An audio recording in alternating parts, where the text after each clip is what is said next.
কষিয়ে নেব। এর মধ্যে এবার কিছুটা গুঁড়ো মশলা আমি অ্যাড করেছি। হলুদ গুঁড়ো, লঙ্কা গুঁড়ো, ধনে গুঁড়ো, জিরে গুঁড়ো, চিনি, নুন আর টমেটো সস দিয়েছি, অল্প একটু ঘি।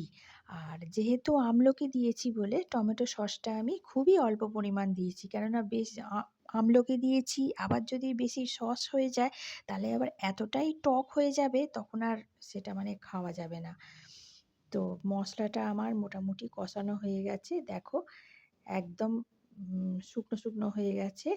এইবার আমি যে বাঁধাকপিটা কেটে রেখেছি, সেই কাটা বাঁধাকপিটা আমি আর তোমাদেরকে দেখাইনি, কিন্তু আমি চুবড়িতে করে কেটে রেখেছি বাঁধাকপিটা।